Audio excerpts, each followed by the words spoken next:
to number 4. Right, to seek a caution for first-time road traffic offences and increasing the amount of points allowed upon a driving licence. Yes, I mean, we work. Our job is on the road. We're professional drivers, but with the inception of and the creation of digital black and white technology, you're guilty or you're not, and the example I do give to drivers is we have problems in London at the moment regarding touting. Here's a good example. It seems a blind eye has turned to touting. Yet, you're travelling along Victoria Embankment, you're doing 35 mile per hour, it's illegal, you've made a mistake, a genuine mistake though. You're fined. And 3 points in your licence.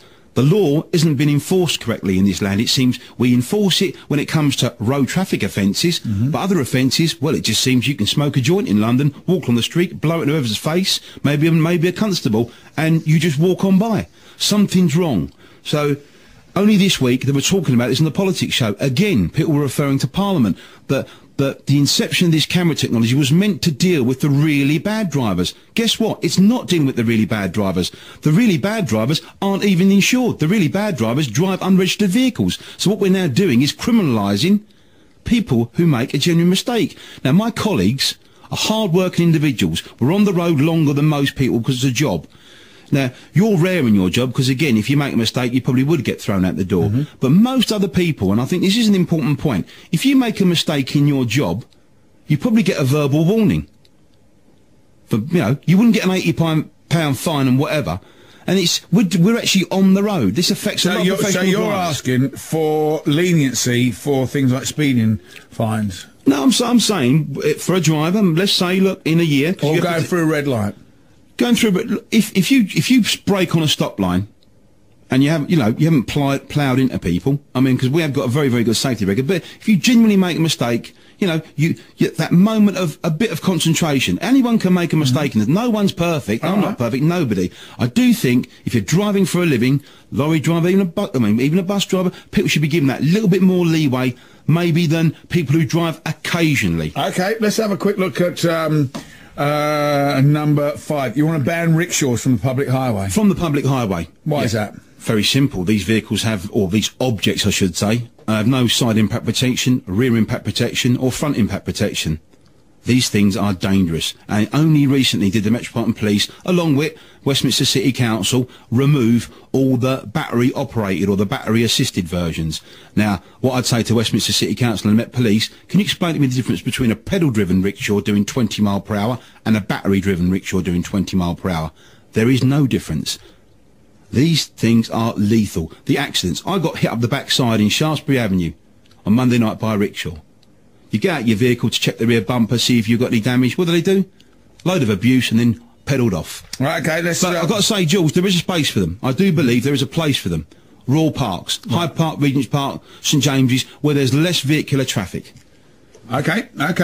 You want to seek amendments to the Private Hire Act so it's clearly defined what an operating centre is, so that we end the madness of clipboard operators, oversized telephone booths becoming minicab offices, and these anti-competitive practices. I mean, from what it seems like, you got a beef with private hire. No, not at all. If private hire do pre-book work, there is no issue. An individual on the pavement with a clipboard is effectively, if they're soliciting the service of a taxi, are touting. Okay. The operating centres, you see, that have been granted in bars and nightclubs are meant to be inside the bars and nightclubs, not outside on the pavement. We then have an issue then, you see, with cars then ranking up. There are venues in London where we can't even get a taxi cab stand or rank outside, yet it would appear you can turn up with a clipboard, get an operating licence in a bar or venue, and then a line of cars are allowed to park illegally. Yet you can't get a taxi stand there. Because the budget, guess what the budget we got this year for cabs in London? What? 3 small taxi ranks. That's the budget we've got. I mean, something's wrong. Okay. You want a consultation between Transport for London and all badge hires to end the rumour mill, ensuring that we know what is happening to your industry. Yeah, I mean, again, it's meaningful. What are you scared of? Because, the next couple are in that same vein. What are you scared of? What are you scared they're going to do? Well, I'm scared of them. We mentioned it really at the beginning. I think there is a policy. What we seem to feel, the perception out there when I talk to my fellow colleagues out there, is that there's this harmonisation policy where people are trying to merge 2 industries. And this is happening across the country. I've had a few emails already this week from people, from other parts of the country. You know, if people want to harmonise, well then what people should be doing is consulting with people and speaking to people openly and honestly. I mean, you know, things seem to be happening behind closed doors. We seem to be out of the loop. Something isn't right.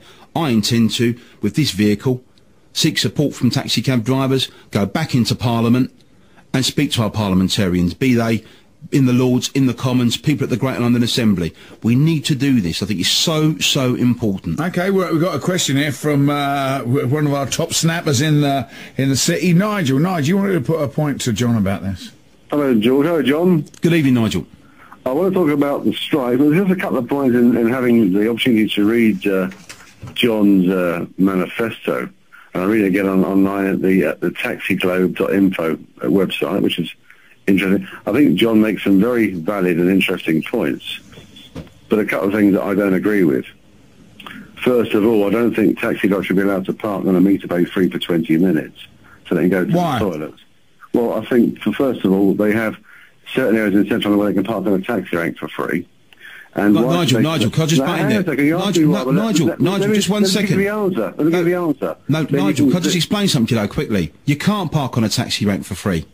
Okay. So that's, you know, a taxi rank is to work from. There are some the odd stands there. Parking bays, I mean, I beg your pardon. The taxi stand, I'm sorry, you're right, I apologise. Yeah, well, we've got about 12 of those in London. I mean, 12 for 25,000. The difficulty is, John, the difficulty is that whilst I think the majority of your points are quite valid, and I'm 100, and I'm behind you at 90%, parking free on a taxi bay, parking free on a meter bay for up to 20 minutes is unacceptable to me as a motorist because I have to pay for it. It's unacceptable to delivery drivers who go around London who face the same problems that you face all day long, doing multi-drops in central London by being penalised for doing deliveries. Well, so why should you be treated any different to a delivery driver? Well, let me explain to you. A delivery driver, you see, 20 minutes they're allowed to park on a double yellow line while they do their deliveries. That's in the heart of London.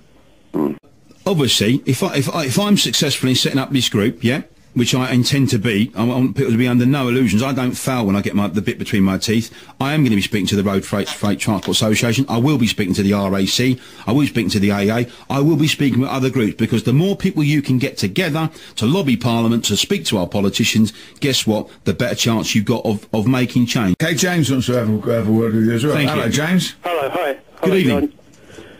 Hello? Good evening. Hello, yeah, you're on, go on. Oh, okay, yeah, just a few points I want to make. Just firstly, this thing about yellow lines and not being subject to the same rules as other road users. I think black cab drivers should be, treated exactly the same. And about the speeding as well. I mean, that's not just a problem for black cab drivers; it's across the board. And this contention that, I travel on black cabs a lot because of work, and this contention that black cab drivers seem to have continuously about private hire cabs, it's just that for most people, the private hire cabs are just far cheaper. I mean, if my work didn't pay for it, I'd seldom use black cabs. It's a very expensive service. So, I mean, in the free market, most people will gravitate towards the private hire, and whilst their knowledge, quote unquote, isn't as good, and they have sat navs more often than not, the price is just so dramatically cheaper that, I personally, if it's out of my own pocket, I think, like many people, I use them rather than the black Can I just do a couple of issues you just dealt there very, very quickly? One, you're incorrect about the pricing. If you're in central London, you get a quote from a minicab company, you'll find actually a street hail black cab, especially at night in London, is actually becoming up now cheaper, especially from what you'll notice in the vehicles parked outside clubs, a lot cheaper. It's a perception there is here, you see. We're actually, when you work out 2 to 3 people travelling in central London in a London taxi cab, we're actually cheaper than the tube for a person with a non-Oyster card holder. £4 is per head in zone 1. You can get in zone 1 a reasonable distance for £10, £12 with up to 5 people. So that's a perception, I'm afraid to say. The reality is there's parity, and a lot of the time now we are actually cheaper than private hire. John, thank you very much indeed. So this is gone live now, is it? The website's up, but they're doing all right we are with it. I mean, when do you reckon you'll see Boris?